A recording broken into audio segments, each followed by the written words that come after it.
The next book is Wildefire by Karsten. I got it signed when I went to his book signing at Book of Wonders. I picked this up because he's a member of the YA Rebels, and I love the YA Rebels. I'm thinking about auditioning for them.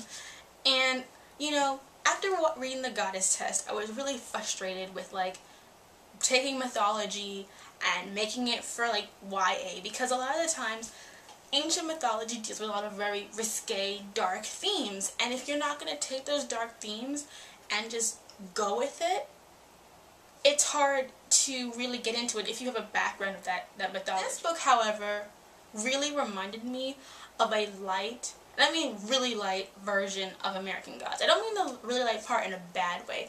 I mean the concept is kind of the same. You have, like, the main character is Ashline Wilde, Wildefire, and she is, how old is she again? Probably 17. Yeah, she's probably 17. So she's 17, adopted Polynesian girl, and in the beginning we see her in, like, this old, you know, suburban household. She's adopted by a white family, and she has, like, the older rebel sister. And in the beginning, like, the beginning starts kind of unrealistically. There's, like, this fight happens and stuff goes down, and it really, whether or not, when you get to the first chapter of this book, the first chapter of this book is really going to be the test of whether or not you can read the whole thing. Because what I saw on my Goodreads and certain people was that if they couldn't get past the first 50 pages, or couldn't get, like, accept what happened in the first 50 pages, and the first chapter, really, the prologue, the rest of the book kind of would just, they wouldn't read it, or, like, it would hinder how they felt.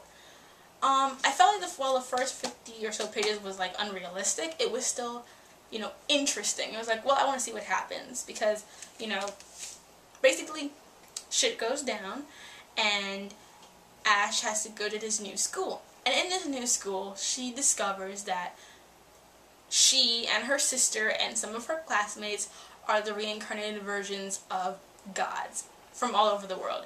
You have a Shinto goddess, a Zulu god, a Norse god, she's a Polynesian god.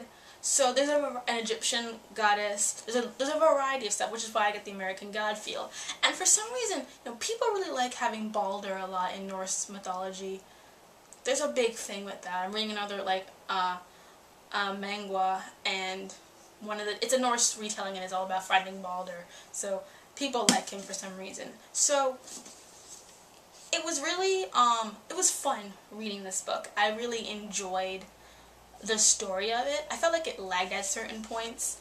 What I really enjoyed about this book, on a sort of just superficial level, was besides the mythology, was the diversity. It was the diversity of the characters. You know, so often we get very, you know, white, throw in, you know, gay friend here, black friend there, or Asian friend there.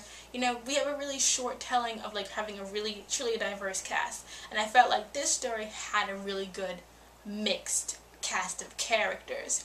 However, some of their personalities kind of just blended together. It didn't really seem like there was anything, you know, ethnic about them, which, you know, give or take could matter to you or not. For me, I like when there's diversity, and I like, you know, having that, but I also like these characters to not just be like everyone else. Like, they should have something to just show the diversity, because it shouldn't be like, I'm not saying they have to sound a certain way or have a certain kind of slang, but to at least have some hint of who they are.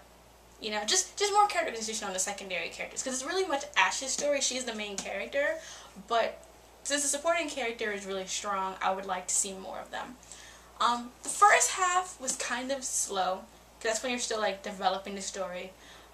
They tell you all about the god parts of it in the foot thing, so I don't consider that a spoiler, so that's why I'm just talking about it really freely. So the beginning kind of deals with, like, her life and going through her dealing with the new school and blah blah blah, usual story. And when her sister reappears again, that's when the story really picks up. And that's what I think is the real downfall of all this book, is that the first half of it really kind of slumps in and out of excitement. Like, you get a lot of interaction between the characters, you see how they flow as friends. It doesn't really go into the simple stereotypes of, you know, hot chick, bitch, blah blah. So there's hints of that, but those characters are usually more than they are. Like, the Raja, she starts off, you think she's going to be the snotty bitch villain, but she really isn't. It's actually another character. So that was interesting to me. But that happens in the second half of the book. And the first half is really about like her relationship with Colt, which is like kind of dry. It kind of seems like they're saying like witty banter back and forth.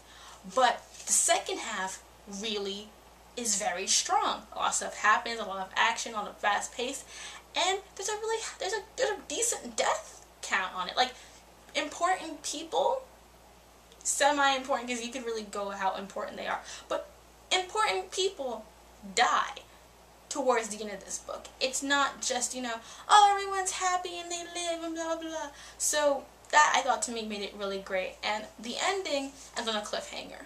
Some people hated the cliffhanger. I personally liked the cliffhanger because it had potential for the next half of the story. And for that next half to be so, for the second half of the story to be so strong, it kind of showed me that if that's the way the rest of the series can continue and it won't have that kind of slump in the next book, it'll be a great way to start the new book, because it'll start strong and hopefully it'll continue. So I think this is a good introduction to a series. It's going to be a trilogy.